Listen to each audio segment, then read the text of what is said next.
Well, there is so much to unpack in this book. I hope you will stick with me throughout the entire thing because it is a book worth sticking with. Um, this is the D. Louise book series. I'm Christina, Kristina, and it's nice to meet you. I'm practicing my sign language for my Victoria Thompson books, so I'm trying to learn some phrases.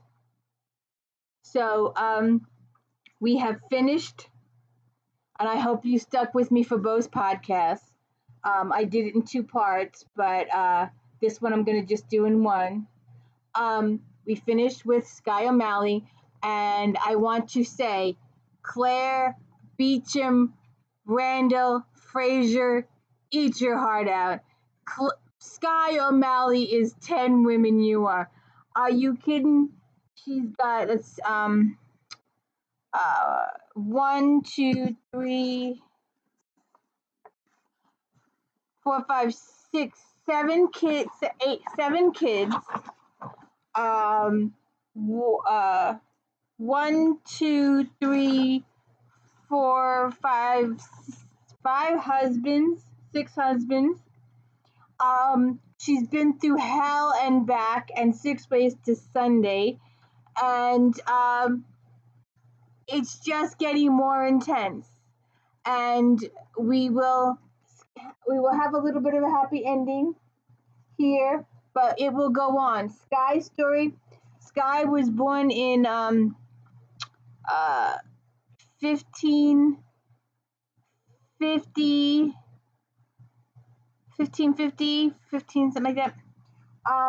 And her story will go on in these books. The series will eclipse her entire life. And when this book ends, Sky is 34.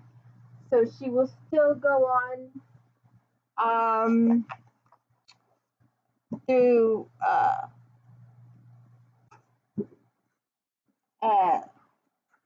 A Love for All Time. This is going to be the one book on her brother. And This Heart of Mine. And Love Lost Found. And Jasmine. And then it becomes the grandkids. I believe Sky passes on in this one. I don't remember. I think so. But Sky's life is so much more complicated than Claire Beacham. Claire Beacham Randall Fraser might have gone back in time and and Claire does go through many experiences. I know she gets raped and terrorized a few times. And she thinks her husband's dead a few times. But she doesn't go through all the stuff that Sky does. And remember that Sky does it 200 years prior to Claire. Well, actually 500 years. If Claire is in 1940, goes back to 1700s. Sky is in the 1500s, and she's dealing with court. And she's separated from her kids. There's so much political intrigue and religiousness and marriages and sacrifices and managing estates and managing holdings, managing inheritance. She's got so much on her plate. I do not know if Claire could have done all this that Sky does. But we start off the book with a little bit of stuff that happened off stage that we didn't know about. We thought we had a happy ending with Niall Burke at the end of this. And apparently we learned that, we have Sky O'Malley is our lead character.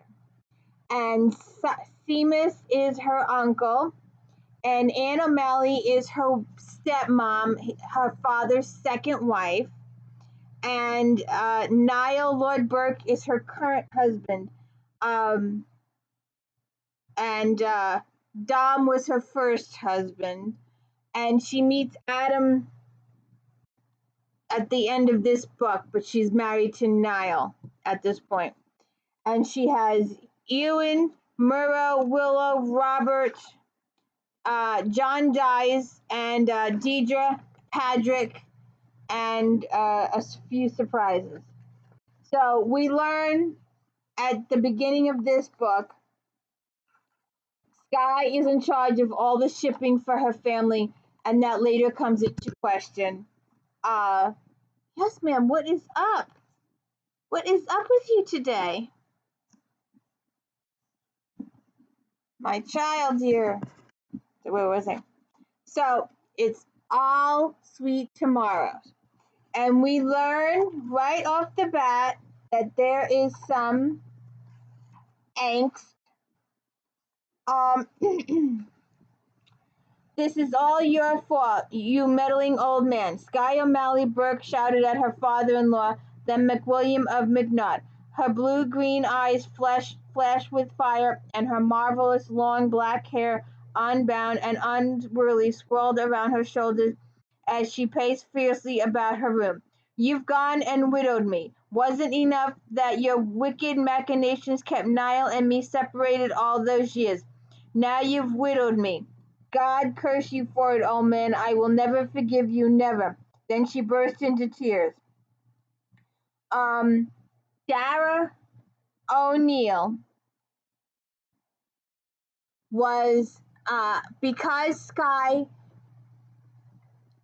was betrothed since birth to Dom, and Niall met Sky on her wedding day, and they tried desperately to get the father to call off the wedding, but the father said he had given his word, and they did their best by machinations to separate Sky from Niall.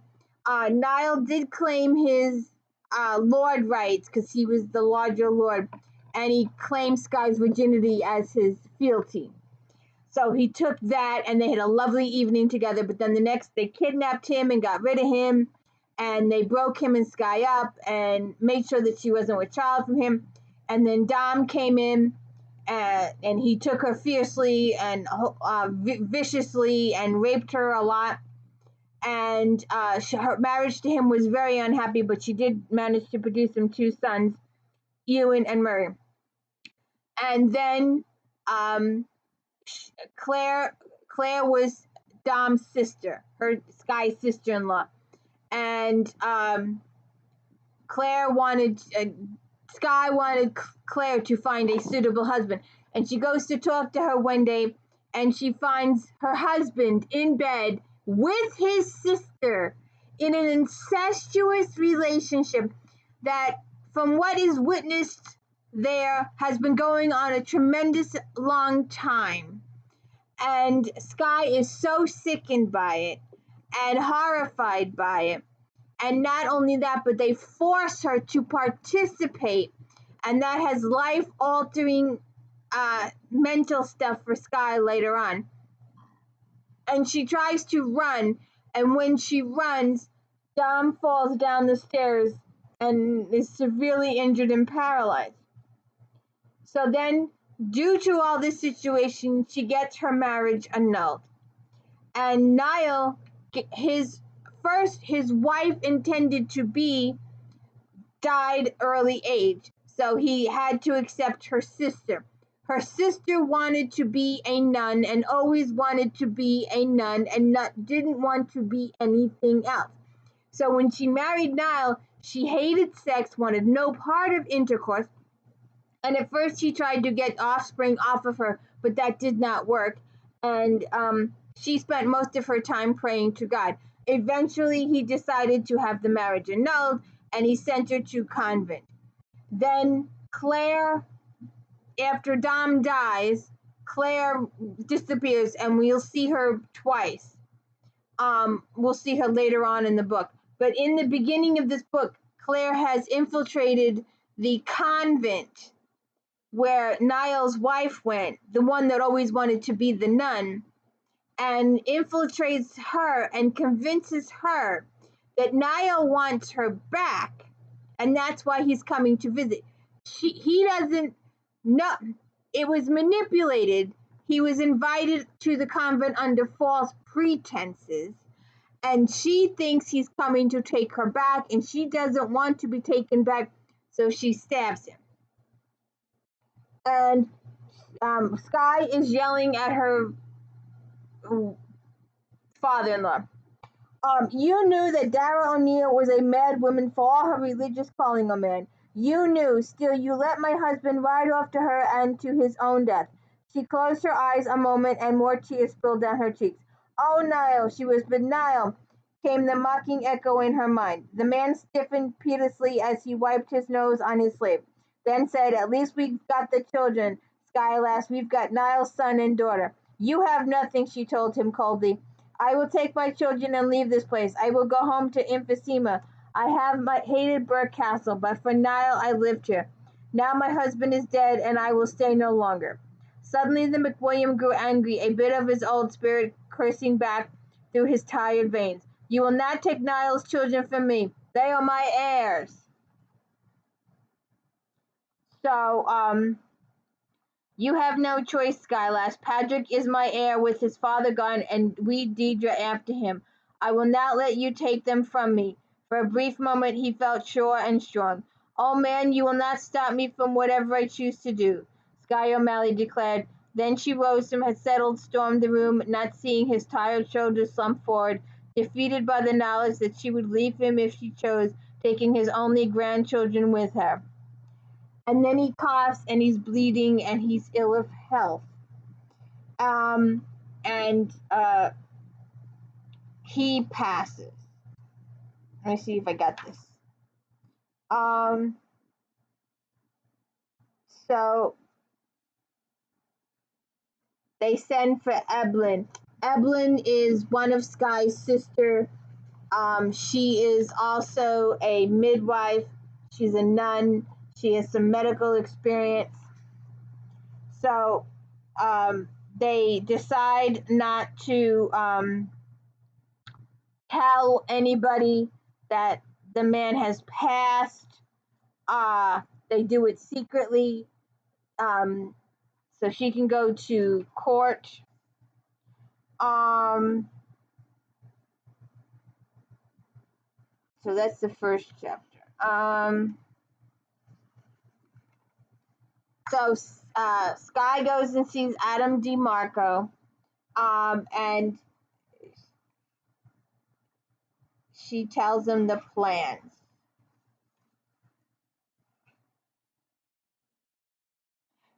Oh, and Daisy's with her. Daisy's her lady's maid. Let's see. Adam DeMarco, his unruly shock of tousled hair blowing in the light breeze, hurried toward her. Though he had spent his youth at both the Tudor and the French courts, he was no elegant gallant, as his thigh-high leather boots, his doeskin jerkin with the horn buttons, and open-necked silk shirt showed. Despite chill, he wore no cloak. Adam, she called. Adam, little girl, is it really you?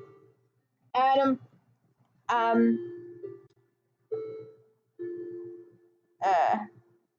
so she tells him about the death, and he says, is it not public knowledge? And she says, no.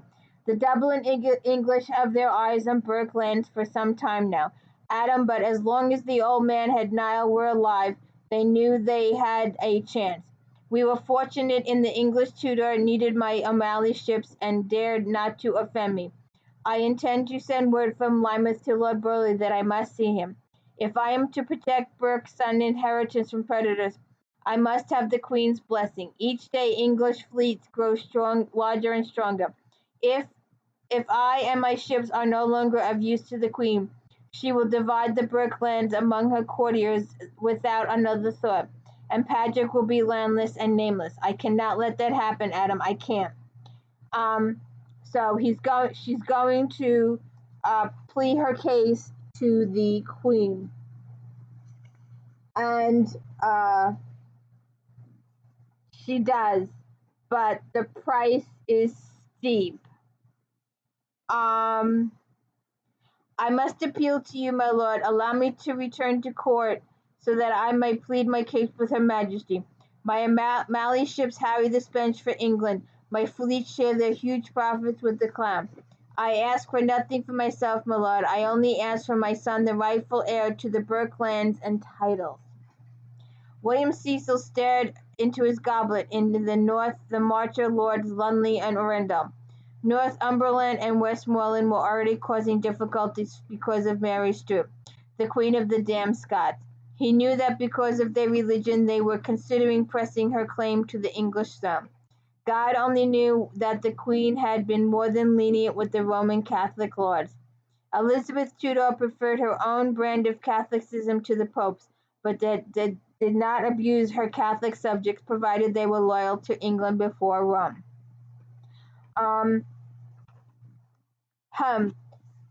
Madam, I can see to it that your infant rights are upheld by the Crown, but in return the Crown would extract a favor from you. I have no choice, she answered him. What is it you want of me? There is a small independent duchy tucked just between Provence and Languedoc in France. It is called Beaumont-de-Jasper. The current Duke has recently made overtures of friendship to the Queen. He has offered us trading agreements and hospitality for English trading vessels.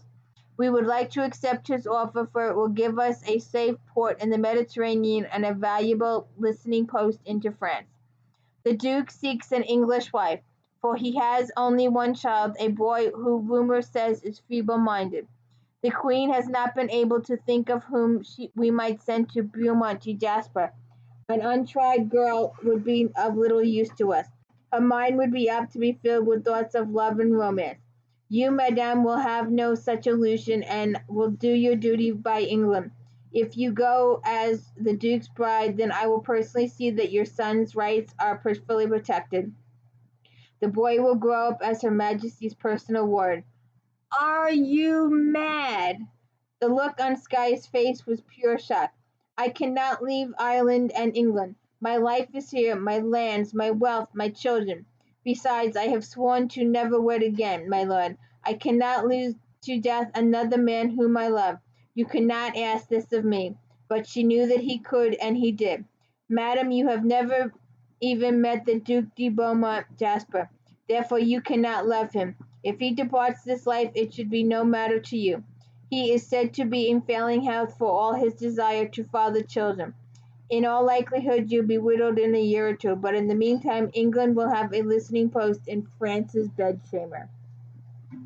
You are heartless, sir, Skye cried. Anything else of me, and I would gladly comply, but you cannot ask this. He does. They do. She does. So she meets the Duke's heir or relative, Edmund. He's a dwarf. He would be great to handle the estate, but he is a dwarf and he fears that that his children would be dwarfs, and he doesn't want to foist that on anybody, so he chooses not to. So his cousin, his uncle, needs to wed a woman and bed an heir quickly. So they go to the court, and she has to deal with the Queen. She barely arrives in London, and she gets a letter. The Queen will receive you at 8 o'clock this evening at Whitehall. You are not to wear mourning, as the Duke de Beaumont's nephew will be present, but rather dress to suit your rank and wealth. Her husband's been dead a few weeks, and she's not even allowed to mourn him. She has to greet this Edmund de Beaumont. And like I said, she gets to know him, and he turns out to be a really good guy. So then Robbie, her friend, the guy she met while in Algiers, and the captain of her ship, and her dearest friend now, and the godfather to one of her kids. I think it's Robin. I'm not sure. So they do all this, and they decide to go. She goes and sees Adam, and she tells him that she's got to do this, and it's just, he's like, how can she make you do this? And the queen is the queen, and she's doing this whether you like it or not. See, I can't see Claire doing any of this. I can't see Claire doing all this political negotiations and with going through all this stuff that Sky does. Sky goes through an awful lot. I would love to see HBO or any one of those channels do this series correctly, because it would take a lot. It would take a lot to do this series correctly. And there is a lot to unpack in this one and in this one. And when this finishes, Sky's only 35. So there's a whole lot more to Sky to deal with. But so this book takes about 3 or 4 years over the course. It's just, there's a lot going on. So she has to have time with him, with Adam DeMarco, and tell him all that's going on. And then Dudley, the Queen's guy, the guy that raped her in the last book, he has to have a few words, and he's a disgusting lich too. So then, trying to decide if she gets to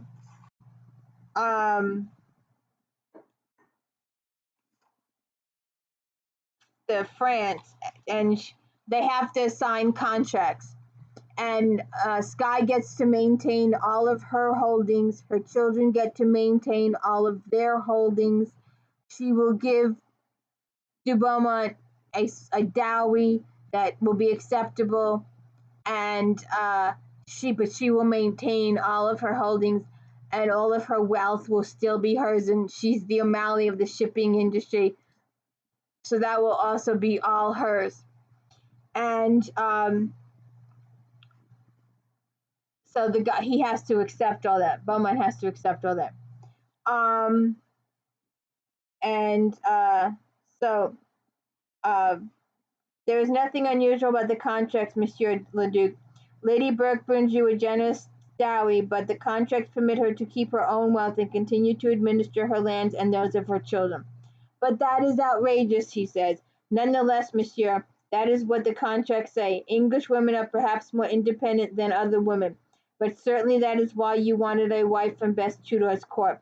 Robbie smiled in a man-to-man fashion at the Duke.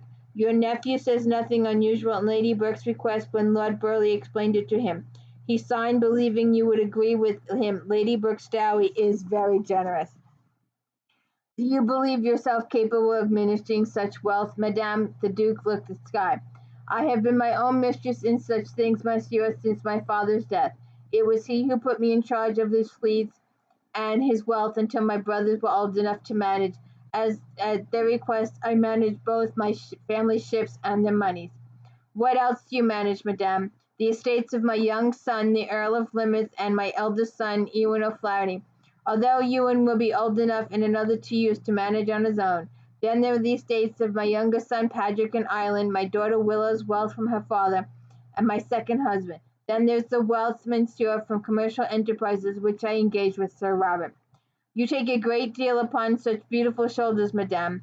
Nonetheless, I am capable of it, monsieur, she countered. A woman's first duty is to give her husband heirs and to raise those children. You will not find me lacking there, monsieur. I have given children to all of my husbands, 5 sons, of whom 4 are living, and 2 daughters. And you would indeed refuse to marry me if I refused to sign and ratify this marriage contract. Yes, monsieur, I would. And then it turns out that while Edmund, the dwarf, the nephew, was in London, Fabian was severely influenced by a pastor, Lichalt, and Lichalt convinces him to remove all beautiful things from his house, to close all the churches, that he must beat his wife daily into submission. And Sky just goes ballistic. And he beats her the first night, he ties her up, and she's just like, eh. So she has it out uh, with her. Uh, uh, she puts a knife to his throat. And Sky, because after the night she says she's been beaten and raped, and he did her certain ways that are against Sky's belief. Well, because I don't think they were so much against her beliefs, but once her this husband that died, and his sister Claire in that incestuous relationship insisted upon doing it, having sex in a particular way, that hurt Sky's. She's just terrified by it. So she takes a knife to this guy's throat, and she says, "You asked the Queen of England for a wife, monsieur, and she graciously supplied you with one. I must assume that you knew the women of my region are proud and independent ladies. Even the women of France are enlightened in this day and age. I am not a creature to be beaten into obedience. I am a woman, monsieur. I am a woman of intelligence and wealth and family. If you should ever raise your hand to me again without just cause, I will kill you without hesitation. I will be a good wife to you, and if God wills it, I will bear you children. I will not, however, convert to your Huguenot faith. I am not the best of Catholics, but I prefer my faith over others, and I have always granted that others have a right to their own beliefs. Do you understand me, monsieur? There will be no more beatings." And they have it out, and he finally agrees, and then he goes ballistic, and he kills the priest. I can't even pronounce it. And after he kills the priest, he is so enraged and overcome that he has a paralytic stroke, and he becomes totally paralyzed and bedridden. And now he has a half brother, Nicholas St. Adrian, and they must negotiate with the courts. Sky does all these technical stuff. We have to have Nicholas St. Aidan declared the legal heir to his estate. They have to get the queen to agree, the French queen. They have to get the English queen to agree. Everybody has to agree. Nicholas has to agree. Apparently, he's a little impoverished, so he's very anxious when he gets the notes that he's inherited all the stuff. He shows up spontaneously. He falls in love with Sky. I mean, head over heels, backwards, frontwards, upside down. And she explains stuff to him.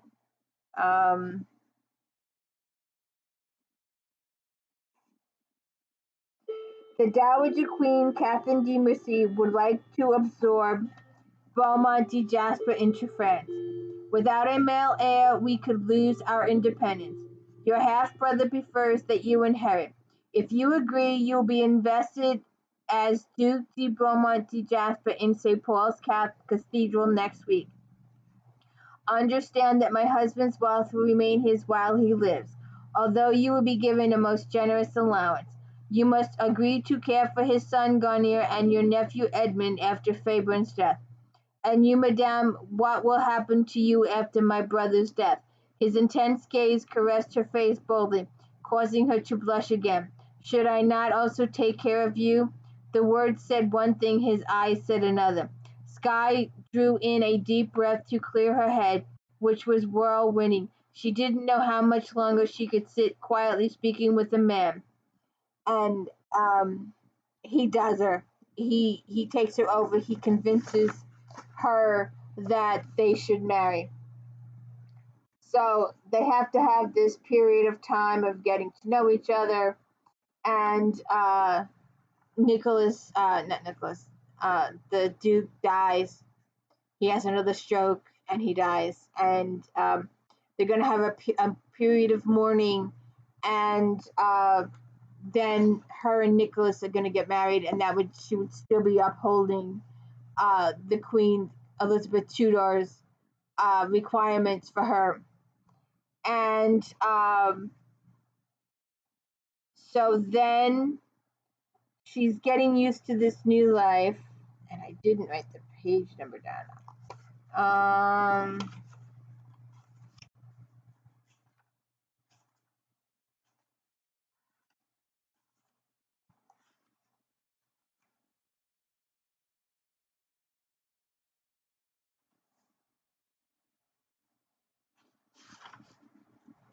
Where is it? These chapters are so long. These books are so packed with information. So much goes on in Sky's life. There's so much going on in here. These books are so heavy with information. So then, like I said, she's planning possibly marrying Nicholas and proceeding with life when a messenger shows up. It was too perfect, and she had known it. The messenger came a month before the scheduled wedding. They tried to protect her from him, Nicholas and Robbie both. Nicholas did not like the look of the dark man. To the young Duke, he was an infidel to be wary of, but Robbie knew better. The man came from Algiers. Give me the message, the Devon sea captain demanded of the messenger in flawless Arabic. I will see that she gets it. I cannot do that, sir, was the polite reply. Who has sent you? Was Robbie's next question. I will only speak to Sky Muna El Khalid, was the answer, and the thin man in the long white robe stood silent. I'll have him thrown in the dungeons beneath the castle, Nicholas said, impatiently as Robbie translated the conversation. It will do you no good, Robbie remarked. You could pull his fingernails off with burning pincers and he would not say another word. The only way we will learn anything further is to get Sky so she may hear his message. So Sky comes in and he says, you Sky El Khalid. I am she. The man in white bowed low and respectfully. I am Haran, the servant of Osman the astrologer. He said, I bring you a message from my master. Have you been offered refreshments, Harun? Sky asked. You have traveled far if you have come from Osman. She returned to one of the castle servants. Bring cakes and fresh juice, she commanded. You are a kind lady, Harun. Let me do my duty, and then I will partake of your hospitality. Speak then, Harun, the servant of Osman. The message my master sends to you is this. Your husband is not dead. He whom Osman once told you was your true mate lives. You must come to Algiers immediately so that my master may tell you the truth of this matter. He who is your true mate. The words rang frightfully in her head as she collapsed in a dead faint. Nicholas's hand went to his dagger, but Robbie, who understood Harun's word, cried out, No, lad, I do not think the message's news is bad. Here, and he bent to cradle Sky, help me to revive her. He looked to a stunned servant. You get wine. I did not mean to harm the lady, Harun said worriedly to Robbie. You've just shocked her, man, was the reply. Did your master say to tell it that way? Yes, sir. I have but repeated the words given me by my master Osman. Osman is growing dotty, Robbie murmured as Nicholas took Sky from him and lifting her into his arms carried her to a nearby settee. Careful, he propped her up, rubbing her wrist, calling her name softly. He's alive, she cried. Huma Dushit. Let me send the infidel away. No, she turned her face to the messenger, Harun. Is there any more message? She almost begged him. I have said it all, lady. He answered her, sorry to see the wonderful light go from her blue eyes. How can I be sure you are who you say you are? Sky demanded. That's the first intelligent thing you said, snapped Robbie. Relieved. What the hell is he talking about? Osmond says word that Niall is alive. What, are you daft, lass? Niall Burke was murdered by a crazy nun and dumped in the sea. How the hell can he be alive, and how do you know that's what it means? He who is your true mate. What kind of gobbledygook is that? When Khalid was murdered by Yasmin and Jamil, I grieved for him. Osman told me that my future was with the man I had first loved, the man of my own homeland, Niall Burke. She turned to Harun. Where is the proof you are who you say? She said. My master said that if you asked for such proof, I was to tell you what he once told you. Follow your instincts, they will never fail you, Harun replied. Play out your part as Allah foretold. She grew pale. He is from Osman, she said finally. What is the proof? They are the words Osman to me before I left Algiers. He spoke them to me when I was alone. I must accept them as proof of Harun's honesty. He could have only learned them from his master. Robbie says, you, Harun, how did you know where to find Sky, Muna, and Khalid?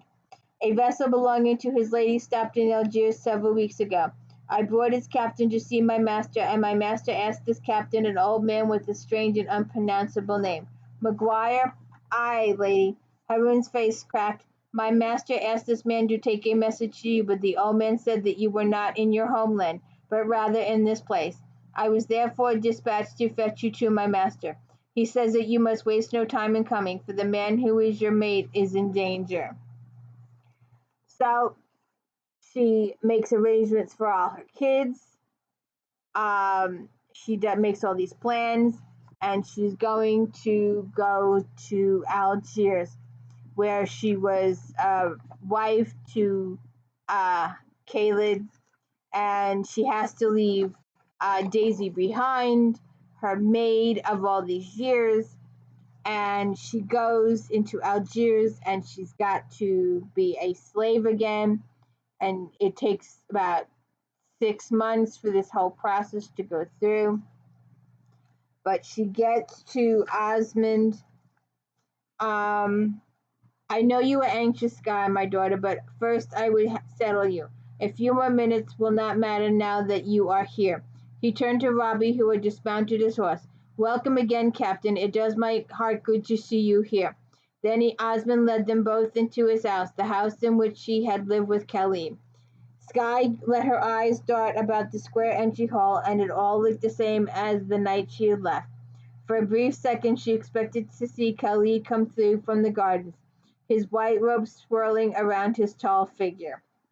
My lady Sky, is it truly you? Amma, the wife of Osmond, stood before her.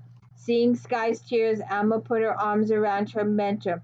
It has been a happy house for Osmond and me, as it was for you and Khalid. It's a good place. I gladly welcome you back to it. The sudden sadness passed, and Sky drew from Alma. When I learned I must return to Algiers, I knew the first moments would be hard. It's over now, Alma, and I thank you for your gracious welcome. Let me show you to your rooms I have set aside for you. When Sky had done so, Alma led her back downstairs to Osmond's library, where the astrologer and Robbie waited for her. Having brought Sky to her husband, Alma departed quickly. The astrologer looked back calmly, his powerful gaze instilling in her a strange sense of peace. Then he began to speak. In the city of Fez I have 2 nephews, the sons of my late sister Lutau, who was the wife of a vastly wealthy merchant. The elder of my nephew is named Kedar, and he inherited his father's wealth and business when my brother-in-law Omar died. Kedar was a man grown when my sister bore her younger son. His name is Hamil, and my sister died giving birth to the boy. Osmond had recently been killed when a spirited horse had thrown him and broken his neck. He had not, however, changed his will. He was waiting the birth of the second child to do that. For Hamil had been a female, arrangements would have been different if he were male. Kedar had always taken care of his little brother, but he has never offered to share their father's wealth. My elder nephew is a man of strong will and strong opinions. 3 years ago, when Hamil was 15, Princess Toucan, a daughter of Sultan Selim, saw my young nephew. The royal princess is a most unusual woman. She came to Fez 12 years ago as a wife to a wealthy man. When he died, she inherited everything, and because she is Ottoman princess, she is a law unto herself. Her father is obviously delighted to have her off his hands, and no one has control of her. In Fez, she is respected for her good words and her generosity to the poor. She is powerful by virtue of her family and by virtue of the wealth. Kata was in his rights, of course, but to this day I am shocked at what he did. He sold his younger brother to the princess for a fancy price, I might add. When he told me, I was very angry, but as he explained it to me, the boy is handsome and charming, and though not particularly bright, Cato did not believe that Hamil would ever take his place in the family business, and so he did what he believed was the best thing for him. As much as I disapproved of the act, I was forced to admit it was the wisest course for the boy. Princess Turkin has adored him and custodied him and spoiled him from the beginning.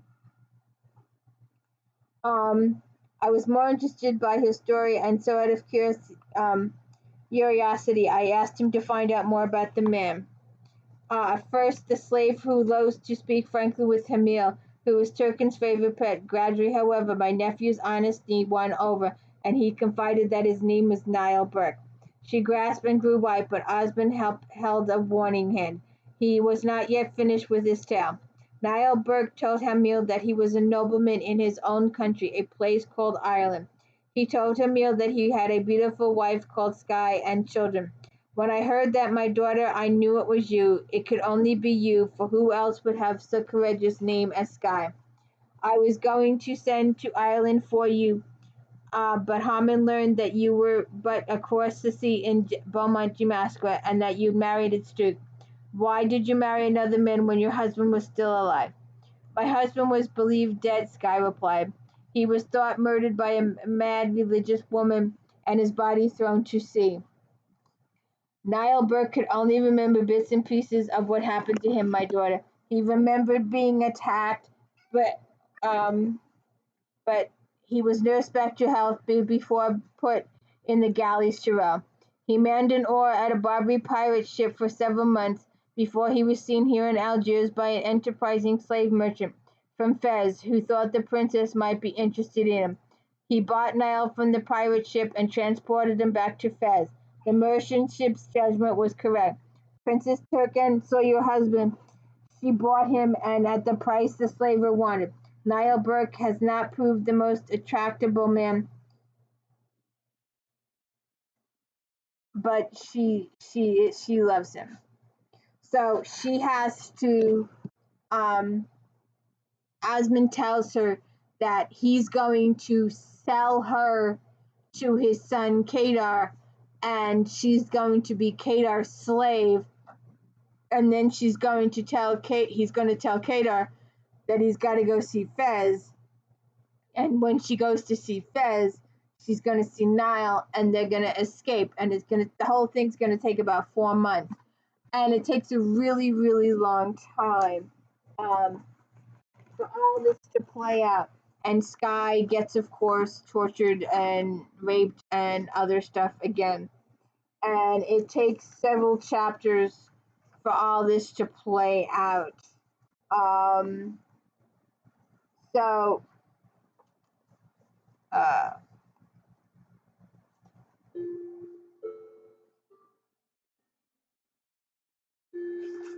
she leaves. She gets rescued.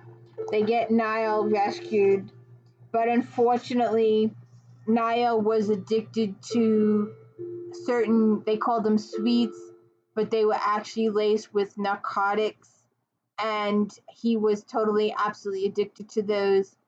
And one of them might have had some poison in it, and they get him on the ship and they head back to Ireland, and he dies. So she's also on the ship is not Adam. Adam is there, and he comforts her, and she doesn't know what to do. So they decide they're going to take Niall back to the Beaumont and bury him there, but she will not get off the ship. She does not want to see Nicholas again, because she doesn't want to have to. She no way she's going to get married again. So Adam suggests that they go back to France, but the first they stop at Beaumont to drop the body off to have a funeral.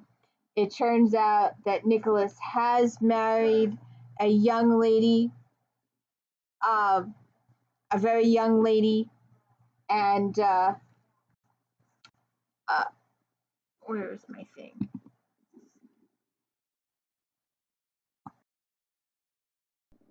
So they go, they bury Niall in the French de de de Bronx place.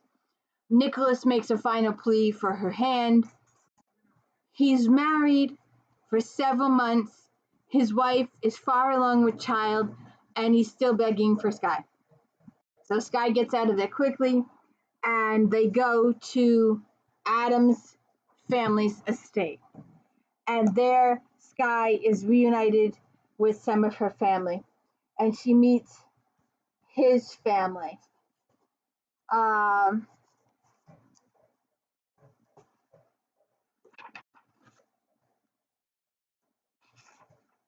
Let me just go up here.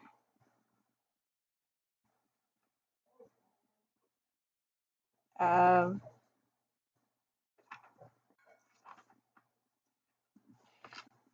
they go to Archcam from Beaumont, and during those 8 days, Adam learned in detail Sky's adventures from Morocco.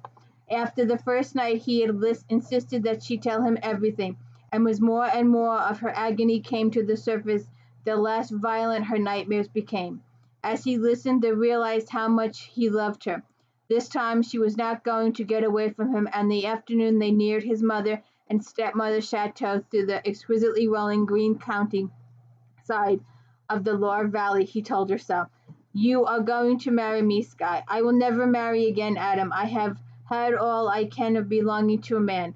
I will be my own mistress until I die. Please try to understand that, my darling. I understand that you've had a terrible experience, Sky, but I am determined that you will be my wife. Being married to me will not make you my property. You will always be your own woman, but you will be my wife as well. I love you, little girl. I have for so very long. My greatest treasures are my good name and my honor. I would bestow my name upon you. How cruel can you make me feel to refuse such a magnificent gift, Adam? But no, I must be free. Please try to understand." And he talks her into it, and she finally agrees. And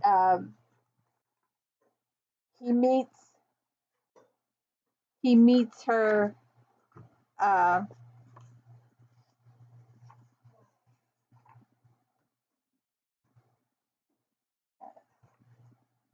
she meets his family. Um,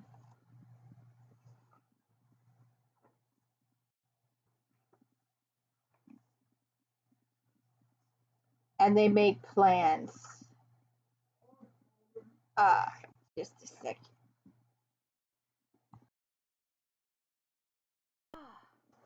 I've lost my notes and I can't find my notes. I'm in a state of panic. But so Adam convinces Sky to go to France to his parents' place. So that's what they do. And he greets his mother. Gabrielle de Seville glance softened with the fondness of a mother harbors for her firstborn. Then she quickly demanded, "Well, where is she, my son? Where is this paragon you have written me about?" Sky felt her cheeks coloring as she heard Adam's mother's words. As she stepped down from the coach, her small hand in Adam's big one. She had no idea of how lovely she looked. She was wearing a simple light silk traveling dress of leaf green with a soft scoop neck and comfortable hanging sleeves. "Ma'am, may I present to you Sky Lady Brooke, better known as Sky O'Malley. Sky, my mother, the Comtesse de Cher." "You shall call me Gabby, my dear," Adam's mother said graciously, "and I shall call you Sky. You are every bit as fair as Adam has written. Welcome to our Chambord. I hope you will stay with us for a long visit." um, so, as they walked up the steps into the chateau, Sky looked admiringly at Adam's mother. She had borne her eldest son when she was 15. She was now 57, yet her thick, dark blonde hair was full of warm golden lights, and her eyes the same smoky blue as her son's. The salon was filled with chattering people who all stopped in mid-sentence as they entered the room. In the moment of heavy silence that followed, a scholarly-looking man detached himself from the group and hurried forward to place an arm about the Comtesse. "Sky, my dear, this is my husband, Anton de Seville, Comte de Cher. Monsieur le Comte, you are so kind to offer me your hospitality," Sky said, holding out her hand to be kissed. She liked the look of this balding, somewhat pouchy man, whose brown eyes twinkled mischievously at her. "Madam, how could I refuse such beauty?" Oh, I gotta sneeze. Allergies today. My dear, these three ill-mannered creatures are my daughters. This is Isabeau and Clarice and Musette. The three women curtsied as Sky did in return. She knew that Isabeau Rochot and Clarice Saint Justine were Adam's full sisters, children like him of Gabby's first marriage to John de Morisco. The two sisters looked like their mother, but their dark hair was dark as their brother's.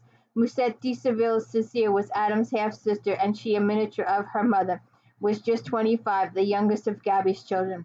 Now the others came forward to be introduced. Alexander de Seville, the oldest of the Comtesse's second marriage, a widower with three young children. Yves de Seville and his wife Marie-Jeanne and their children. Robespierre, Musette's husband, and their three children. Then there were Isabeau's husband Louise and their daughter Mathilde, who was 16. The last to be introduced was Henry Saint Justin. He and Clarice were the parents of 4 children ranging from the age of 19 to 11, and they all had come to see their Uncle Adam. So she hangs out with them for a while, and he finally convinces her that they need to be married. But they've got to deal with the courts. Unlike today, you just get married or whatever. Or even in Claire Randall Fraser's time, you just get married, but not in 1555, 1560. No, you've got to go and have the courts approve your marriage. Oh shit, I gotta sneeze again. Okay. Um.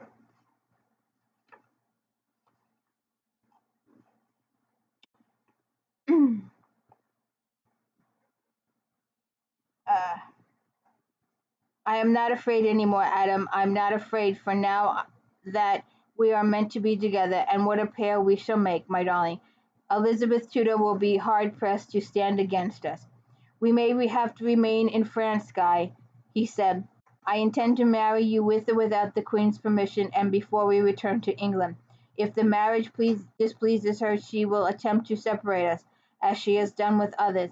Our only refuge then will be here in France. My children, she said. If we are forced to remain in France, then your children must come here. Ewan is virtually a grown man with his own holding, and God willing, to so small a holding that the English will leave him in peace. The others, however, must be with us. Murat can study here in Paris, as did his father, and his little betrothed will live with us until the marriage.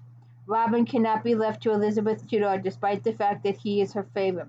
His holdings will be safe in Grenville's hands until he is ready to marry Alison de Grenville. Mistress Willow should be with us too. Your little Berkies have the most to lose. I know, but the English will eventually snatch the Burke lands, as they will of all Ireland.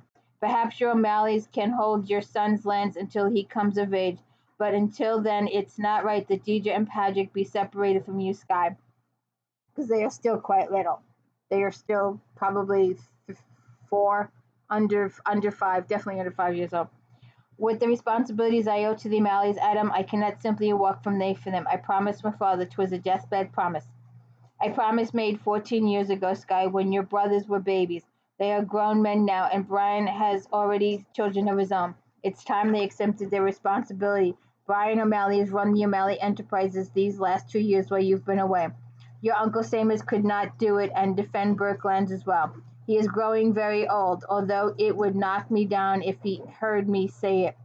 I will take nothing from you, sweetheart, and neither would your brothers. We adore you, but if we must live in France, then we will have to allow your family to take care of themselves. So they discuss all that, and they're going to be married in September, and they have to go to the French court to get permission so that the marriage is recognized in France.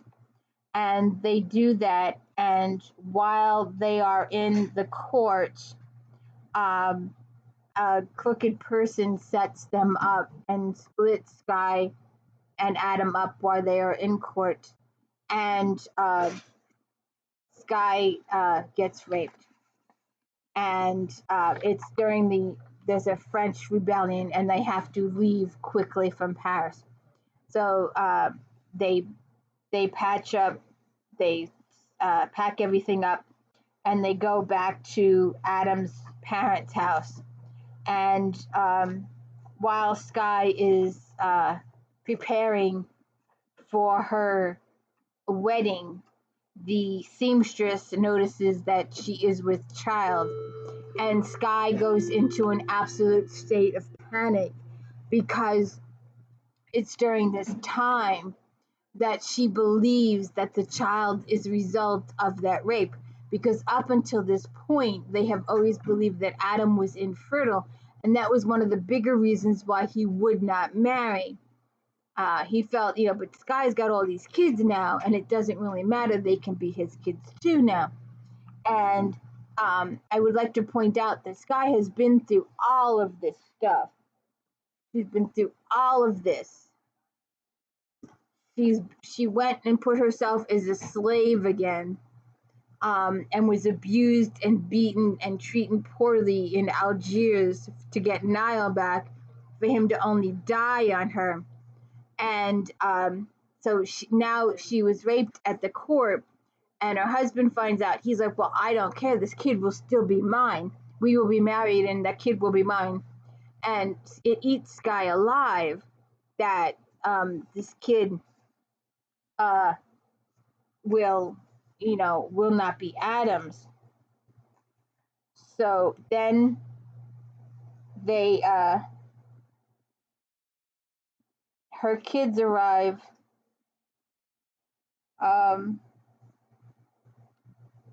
in France. As August dissolved into September, Sky counted the days eagerly until her marriage and until her children were with her once again. The wedding was set for the 29th of September, the feast day of St. Michael, and Sky's children arrived on the 20th, tumbling excitedly from the coach that had brought them from Nantes, where Sky's ship had docked.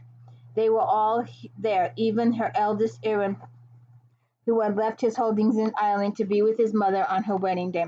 Don't worry, mother, he told her with a grin. My Uncle Seamus and Con O'Malley are holding Ballon Hennessy for me. Where is your wife? She demanded. Gwen and I decided to wait until you could be with us before getting married. She's still very young, mother. Are you anxious to be a grandparent? Are you so sure you can be a father, Ewan? She countered.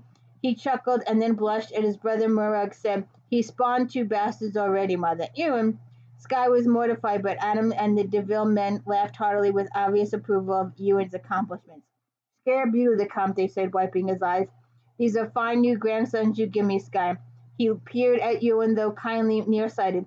So you like the ladies, eh, lad? Of course am too old for such games, but my sons can, I assure you, tell you the nicest girls on the estate. You pure, you must not encourage him in this behavior. Why not, Cherie? He is a full-grown man. Be proud of him. Sky looked helplessly to Gabby, who raised her eyes heavenly in sympathy, but said nothing. Nonetheless, the DeFills welcomed all of Sky's children as if they were blood kin, and the children who had never had any grandparents warmed to the French couple. The Comte and Contessa loved children, and indeed with their 2 sons and their daughter lived at Archambault along with their spouses and children. Isabel and Clarice and their families were within a few miles, and consequently the chateau was always filled with family. For Sky's children who had so little family life, the great change was wonderful. Ewan and Murat quickly became friends with Henry and Jean St. Justin, who were close to their age, and together the 4 young men spent their days riding and hunting. Catherine Henrietta St. Justin was a year younger than Willow, and the fact that the 11-year-old had attended a ball at the Rear made her an object of admiration to Willow, who had still not been allowed to the Tudor court. Robin's new friend was Charles Sinclair, the little Deirdre Burke, who was going to be 5 in January, is placed in the Chateau nursery with 5-year-old Antoine de Seville. There was even a little boy his age for Paddock to play with, Michael Sincere. Skye marveled over her children. The older ones were, of course, happy to see their mother again, but the two Burke babies did not remember her and were cautious in their approach. Deidre, however, remembered Adam, who had been with her a great deal of the time that Skye was away. She quite demanded that he was her papa, and Patrick Burke, who followed his sister's lead in everything, therefore called him Papa too. To Skye's great surprise, her 4 older children took to calling Adam father. Robin had never called anyone but Joffrey father before, and her Flaherty sons, who could not remember Dom, had in their Irish pride not been able to call Joffrey or Niall by that title. Willow had also called Niall Papa, but even she succumbed to Adam de Mosco's charm. "What magic is this you weave about my children?" she teased. "No magic, sweetheart. It is simply that we need each other." And she has a really lovely time with her kids and Adam's family. And then they get word. Yes, I heard from Robbie. Excuse me. The Queen, may God damn her sour and dried up maiden soul, will not recognize our marriage. She says we have forfeited her goodwill by our deceit. What deceit, I should like to know? The witch is simply jealous of our happiness. She has never been woman enough to give up all for love, but she resents those who are brave enough to do what she secretly longs to do. I expected Elizabeth Tudor would not consent herself with mere words. Tell me all, Adam, for it would not get no better with the waiting. She has taken the Burke land, Skye. The bitch, she swore to me the Patrick's claim was safe if I wed the Duke de Beaumont de Jasper. I kept my part of the bargain, Adam. Damn these Tudors for the treacherous dogs they are. Damn her, damn her, damn her. Then suddenly Skye remembered it, and she asked of her uncle Seamus what had happened to her uncle. He did not give in easily, Skye. First he tried diplomacy, reminding the Queen of her promise to you, and that you had indeed kept your bargain. But when that did not work, the wily oaf secretly filled Burke Castle with gunpowder and then blew it to smithereens the night before the English owner arrived to take possession. Every tenant farmer on the property had given notice of eviction by the new owner, and so Burke Castle did all the cottages and farms on the estate. All that's left of the holdings is the land itself and a number of piles of stones, and the castle being the largest pile. You see how much info is in these books. But the people, Skye fretted. What is to become of the people? They left the land, Skye. Some have gone to the O'Malleys and others to Ballyhennessy, which so far has escaped the Queen's eye. Ballyhennessy is too small, Skye. I can barely support its own peasants, let alone refugees from the Burke lands. Where has my uncle gone? To the O'Malleys, of course, with a large price on his head for wantonly destroying Crown property.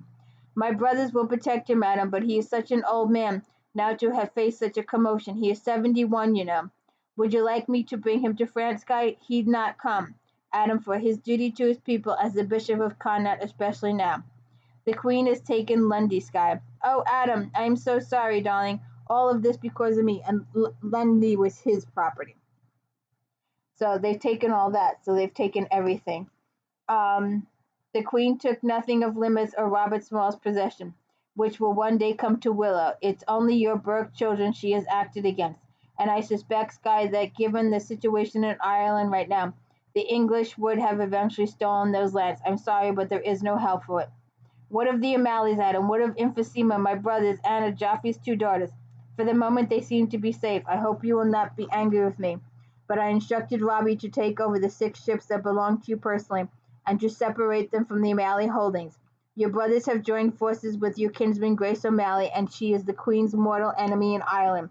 This way I have protected your own wealth. Skye nodded. My brothers are hot-headed fools. They will tear down everything I have built up for the O'Malleys and leave our people in poverty, but I can do nothing to help them. They are men now. They will not listen to me, Adam.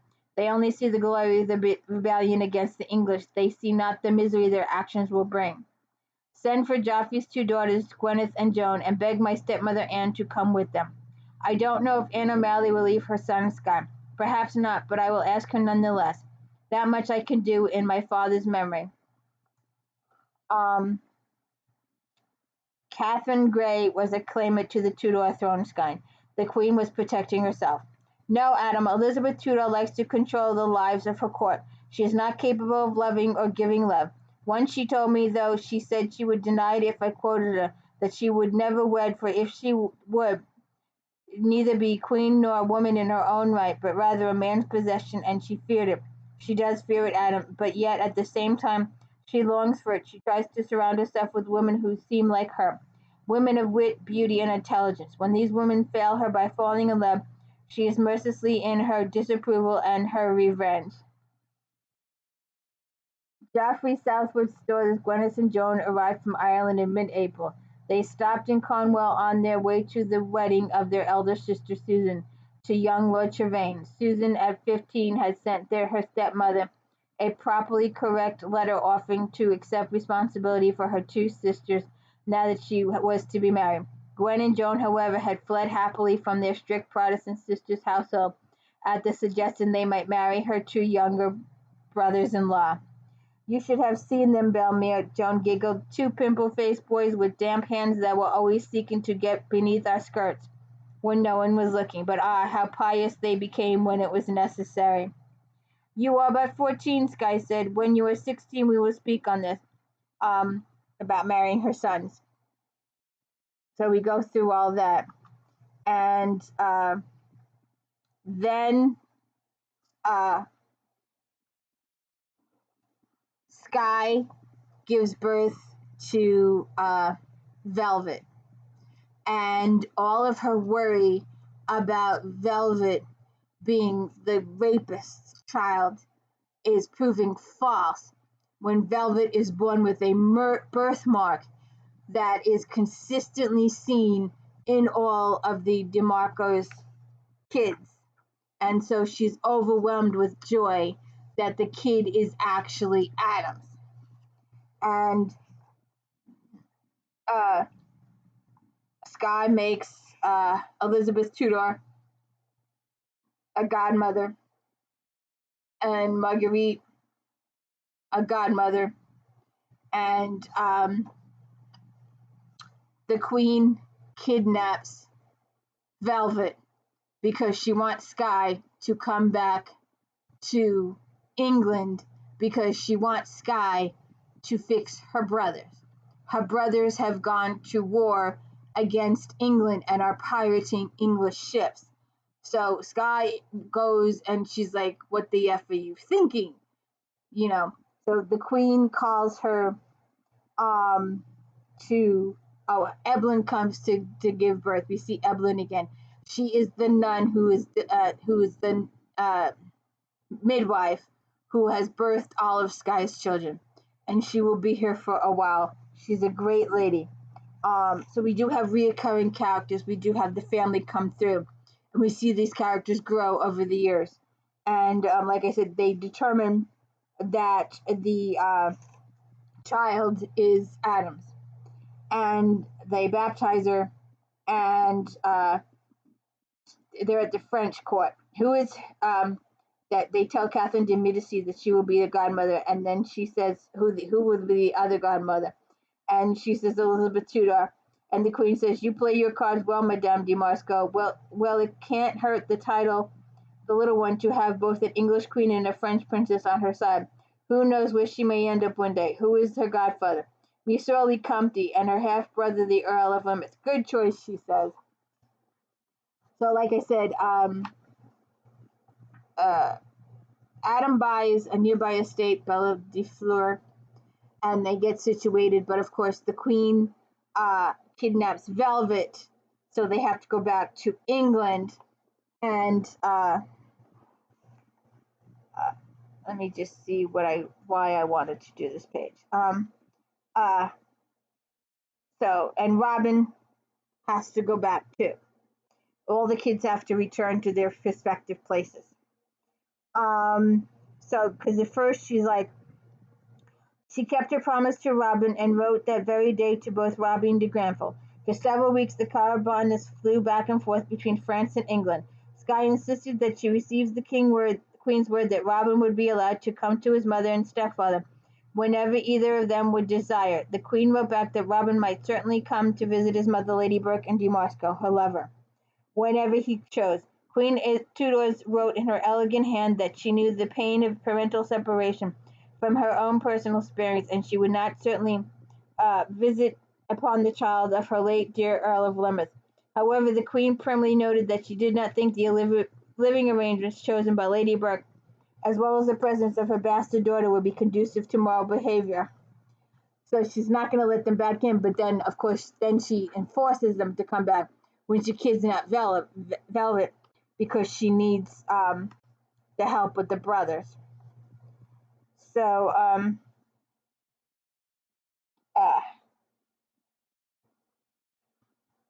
Adam returned from Nantes, and shortly thereafter they received word that his lordship, the Earl of Plymouth, had arrived in England safety. Christmas, New Year's, and Twelfth Night came and went, and the winter settled around them at Archambault and Belfleur.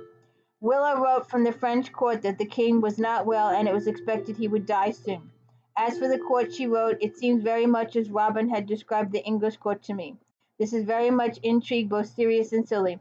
Most people are terribly impressed by one's title or pocketbook.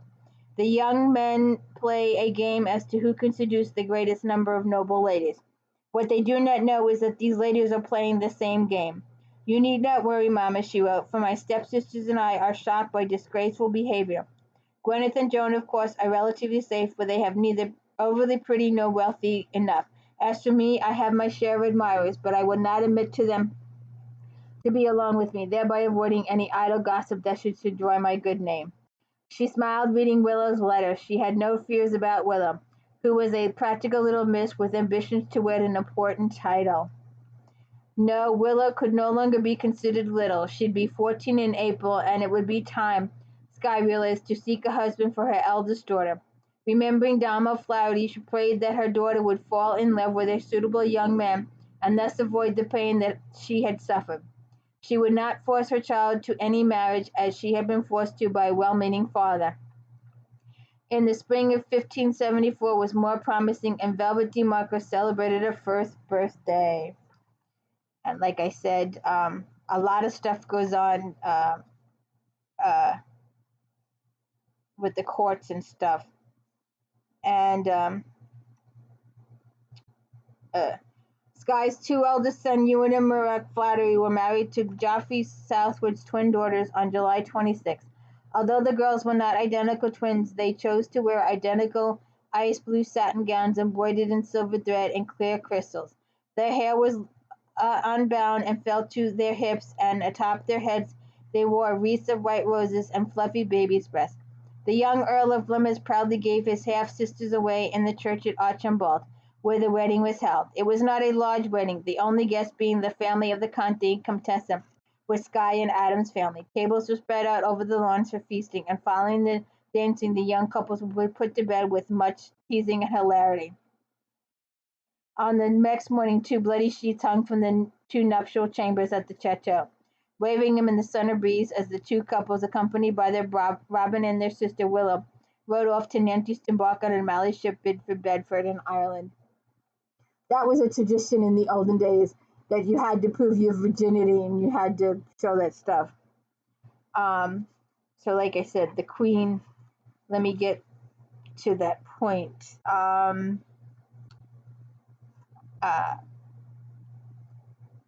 Did the Kai wedding. Skye is 34 years old, and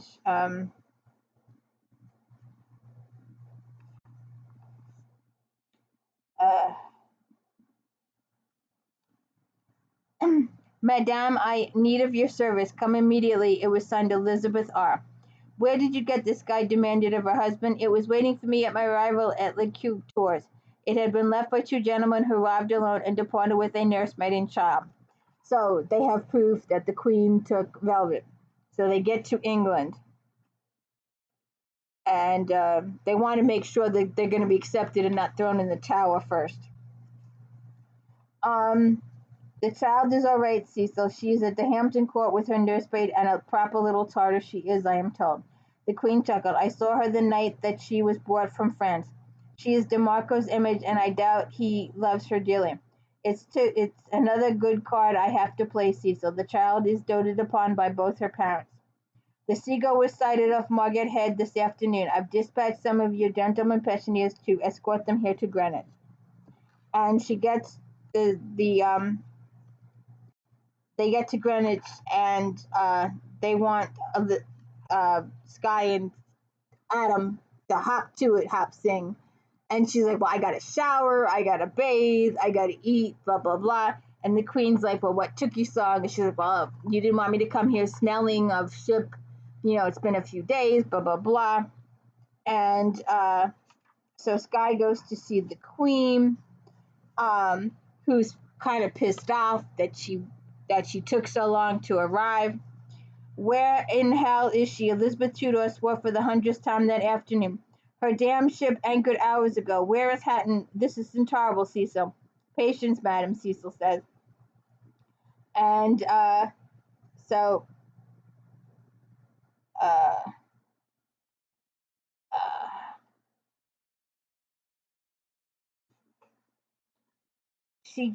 Sky gaze met that of the Queen, and neither of them wavered. Then Sky curtsied low and prettily as her side husband bowed with incredible elegant flair, not missed by the Queen, who appreciated her graces and good manner. I have said more than once, Lord de Marco, that you were wasted upon that island of yours. You are indeed a man fit for my court.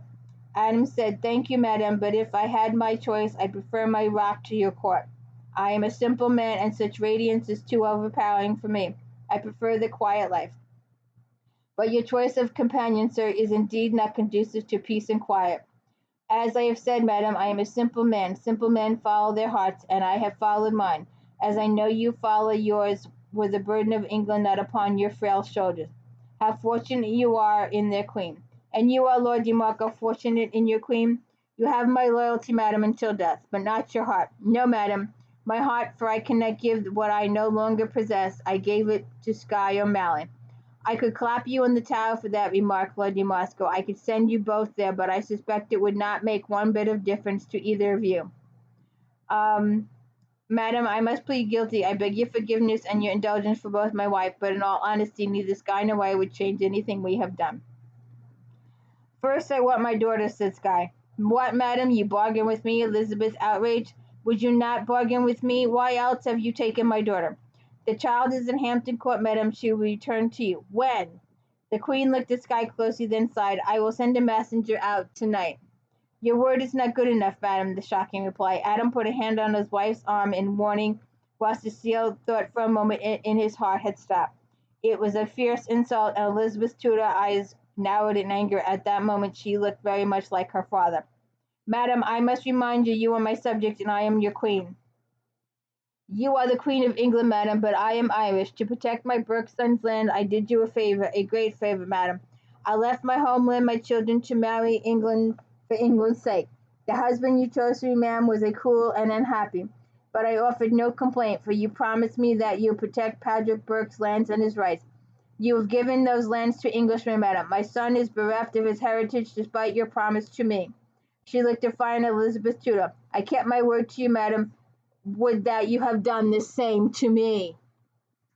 You are a thorn in my flesh, Sky O'Malley, the Queen said, and you have never been thus, but I need your aid now, and I will have it. Return what belongs to me, madam, and you shall have that aid. I want my child, the Berklands and the Lundy Island. In return, I shall do your bidding. Your child I will send for this night. The Berklands I cannot return for fear of offending a loyal Englishman who serves me well. But I will give you your son lands here in England. As for Lundy, I return it with one stipulation. You may not live on it, either of you. I will give you no island base for which to strike out again. I will, however, my Lord de Marco, give you lands and a manor house of equal value. But I suspect that in marrying this Turgoman, you have already done me a service. My son is Irish, Burke, Sky cried, for desperate for the fact that she knew the Queen was overly generous. She ached at the loss of Patrick's inheritance. Precisely, madam, and by resettling him here in England as a child, I have one less rebel to contend with in my old age, for he will grow up to be a loyal Englishman, I have no doubt. Now, madam, I have done much for you. You must in return do something for me. Give over, little girl, Adam said softly. You will not beat her in this. She's been generous where she might have been harsh. Sky looked at him and saw the tenderness in his eyes, which were wet with diamond tears she would not shed. Very well, madam. What can I do to help you? Your brothers and the O'Malley fleet have joined with the great rebel, your kinswoman Grace O'Malley, to wage war against me. They harry the shipping lanes, which hurts the nation's commerce, and they encourage rebellion in Ireland. It is impossible, madam, to stop them, for they are, I am forced grudgingly to admit, marvelous sailors. I sent Drake to Ireland a year ago, and even he cannot catch them. You could stop your brothers, madam, and you will cripple Grace O'Malley. That woman is a menace to England, and I would have her stopped. Granted, then, ma'am, I shall try. So she goes to her brother's, and she goes to her father's house, her deceased father, where Annie O'Malley, her stepmother, is still living. It's a pigsty. She cleans it all up. She encourages cleanliness. She goes after her brothers. She puts them all in their place.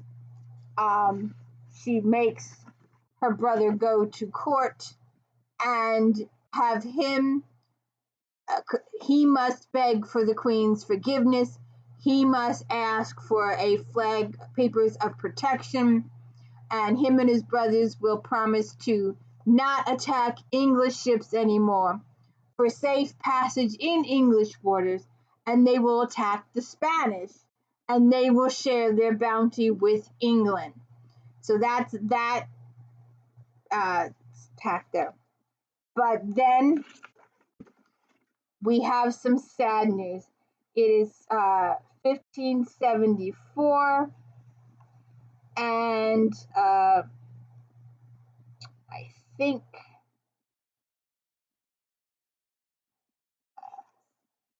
I had this page before.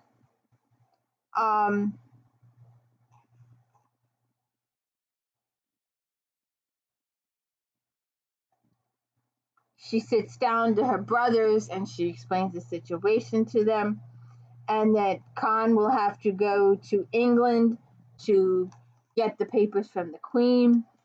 So she writes to the Queen, my brothers beg your indulgence for the overabundance of high spirits that caused them so foolishly join with our distant cousin, Grace of Malley.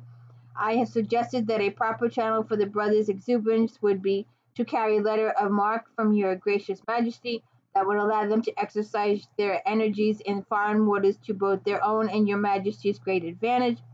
I shall be arriving in England with my youngest brother Khan, who will endure a request for your majesty's favor. On behalf of his brothers and himself, I remain as always your majesty's friend, Sky Lady Dumarska. So she's taking her brother to court, and he will beg for the Queen's papers. And while she is there, she sees her two children. Con O'Malley arrived at court 2 days before Christmas of 1574. At last, Sky had convinced her brother to shave his beard and mustache off entirely, as she suspected beneath the black hair there was an outrageously handsome face. God's blood, Adam swore, looking at the younger man, you could be your sister's twin. Considering I am 15 years older than he is, that's quite a compliment, my darling, Sky said. But I knew there was a handsome devil lurking beneath all that growth. Lord Khan, the women will be throwing themselves at court. You'll have your pick of the entire court. So then she meets Willow, and Robin tells her that this is Guy that wants to marry Willow, and Willow knows nothing of it. She's been behaving herself quite well, and so Khan gets the letters from the Queen. He's also talking to this girl, Lettuce, but I wanted to get to the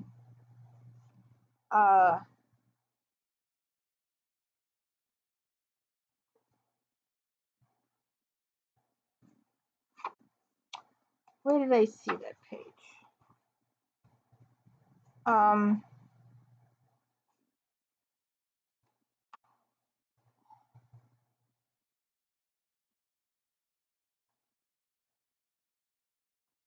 I thought it was after the con.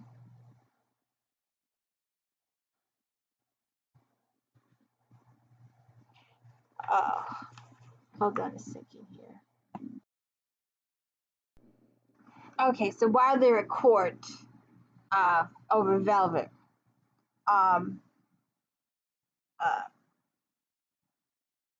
Robin tells them that the Earl of Alchester, Lord James Edward, the Earl of Leicester, and he introduces them, and he wants to marry Sky.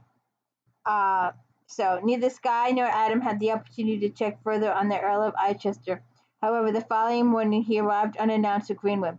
I hope you will forgive what must seem a lack of manners on my part, he apologized. But I understand you will not be staying in London long, and I wish to speak to you about Willow. Indeed, sir. Adam invited the Earl, who sat down on the edge of the chair. What is it you wish? I want to marry your daughter, sir. Willow is my stepdaughter, my lord. She is my wife's child by her second marriage to a Spanish nobleman. Why is it you wish to wed my daughter? Because I love her, madam. I do not see how you can love her, my lord, though I no doubt your good intentions. You have known Willow but a short time. My daughter and I are close, and she has not written me of you, nor has she said anything about her affections being engaged. Madam Willow is the most discreet of maidens. From the moment she arrived at court, I could see she was different from the others. She is chaste where many are not. She is kind and devout and intelligent. I worship the ground she walks upon, and I would make her my wife. We were to consider your suit, Adam said. Mind you, we will do so only Willow's approval. What would you ask? I am not a wealthy man, my lord, but I am not poverty-stricken. I can provide comfortably for a wife. Whatever dowry you wish to offer, I will accept. You are not aware that my daughter is an heiress, my lord? An heiress? The Earl of Leicester looked dumbfounded. I did not know, ma'am. Studying the young man's face, Guy decided he was telling the truth. Willow's father was a wealthy man, my lord, and she is also the heiress to her godfather, Robert Small. Should she agree to entertain your suit, a generous dowry will be set aside for you. But the bulk of my daughter's wealth must remain in her hands. If you are willing to agree to that, when we will speak to Willow. So they talk to Willow, and they're going to give them a year of betrothal. And then when Sky goes home, her uncle, the Bishop of Connaught, her uncle, who has been with her through the entire series, who was taking care of Burke's lands, he passes away, and he was 77. So the Bishop of Connaught, Simon O'Malley, was buried on his favorite niece's 34th birthday. He had been waked for 5 days long, for it had taken that long to gather all of Sky's brothers and sisters and their families on Emphysema. Looking around Sky's sisters' more peg bride scene, Adam was startled by their plainness in comparison with his wife's beauty. He had never noticed the plainness in Evelyn, but for the nun was so full of life and her work. The others, however, were prim women who openly disapproved of the younger sister's liaison with an Englishman. Only the fact that Adam DeMarco shared their faith made them barely tolerable to them. Hearing their tales of the struggles with the English, he could understand their bitterness. They were old before their time with childbearing and the harshness of the land in which they lived. None had attained either the wealth or the fine matches that the younger sister had. They had come with their husbands, bluff, red-faced men, none of whom could speak the English tongue. Adam fortunately knew enough Gaelic to converse with them, and it decided among Sky's brother-in-law that if her English husband could speak the Gaelic, he mustn't be too bad. Michael O'Malley said the mass. He's the brother that's the priest. And 'twas our last link with the past, and that now is gone. We always have the memory, sign said. Ah, pigs of chalk me, the age has ended, and that's all there is to it. Uncle Simon's was the one that kept his family close and together. I suppose we'll all go on our own ways. We've been doing that for years, Moore replied. It's the way of it, Evelyn said. All families scatter at one point, especially the daughters, and God knows Dad had his share of daughters. We made Dad proud, Moore said. At least some of us have. I born 18 children, 13 of whom lived. Oh, my God. Peg has 12 living, Bride has 9, and Sign has 11. Even you, Baron Stark, though you closed, would have made him proud with your medicines and piety. Dad would be proud. Dad would be proud of me also, Sky Dwight. You've obviously leaving me out, but tell me that I have done what he would have wanted me to do over the years, and I born 8 children as well. I have overseen 3 estates for my children, as well as great wealth. I have done well more by the O'Malleys. You lost the Burkelands with your carryings on more, Snap. I lost the Burkelands because I was married in France without the Queen's blessing, Sky retorted. The Queen broke her word to me. We made a bargain, and I accepted my part of the bargain. Had I returned to England without a husband, Elizabeth Tudor would have used me again. I would never be used again by anyone more. What in hell would you know about it? Living in a backwater of a Hannah house, in and out of the way of the village of Ireland. Brian tells me you advised him and our brothers to go into service with the English Queen. Now, I've advised them to obtain letters of marque from her and go plundering the Spanish Main. She'll keep them out of trouble here in Ireland and fill our coffers as well more. Should they keep on doing the way they're going, they'll lose everything, and Dad wouldn't want that. So they have this little fight and stuff, but it goes over. So it's just the little series wraps up a little bit. She talks to Willow. She talks to Cecile. The series is not over. We've still got. This book is gonna take a while to read. Look how big it is. This is Khan's book. This is the only book by of her sibling. It's 600 pages. So it's gonna take a while. And then we get a little smaller, and we get Sky back in here. But we will do this one. And I hope you will stick with me through this whole saga. Love, Lost, Found, and Wild Jasmine. And where's the other one? Darling Jasmine. But the books go Sky's entire life. And she's only 34 when this book ends. The story is not over. She's still got a lot more to do.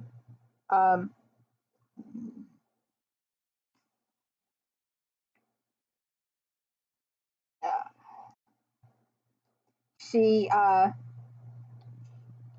also makes Michael, the priest, the O'Malley. He will take over her O'Malley duties. So they're gonna. Sky gazed at the house and thought, this first home that belongs to Adam and me. Lundy and Belfleur are his, Grenwood mine, Linwood's Robin's, but this is ours, and I am free of all my responsibilities to the O'Malleys. She smiled, thinking about how the Queen had made a decision for her that Sky hadn't thought she would be able to make herself. Before they left London, Elizabeth Tudor had suggested to Sky that she appoint her full brother Michael O'Malley to the office of the O'Malley head of the clan. But he's a priest, Sky had protested. I often think that one of the reasons he became a priest was to avoid being the O'Malley. That was when he was a boy, the Queen replied. I understand from the Spanish ambassador that the Pope intends to appoint your brother to a bishopric held by the old probate, your late uncle. The Church doesn't appoint men who avoid responsibility to high places, madame. If the Pope thinks highly of your brother, you can think no less. None of your brothers will ever be fit to hold office. I suspect that Master Khan has told me. Let the priest fund the family and pass on the office to one of his nephews eventually. He will not necessarily pick the eldest. They'll have to scramble to gain his approval. So they do all that. Several days after 12th night, Sky and Adam left London with Deidre and Velvet to travel to their new home. Bran Kelly intended to sail in a convoy with Robbie to the Far East, a voyage that would keep them out of England for 2 to 3 years. Daisy therefore decided to stay with Sky. Packing up her 2 sons and elderly mother-in-law came along. Dame Cicely, also getting in years, though vigorously denied it, was persuaded to close up Wren Court and come to live with the DeMarcos. Haven't you always been mother to me and grandmother to my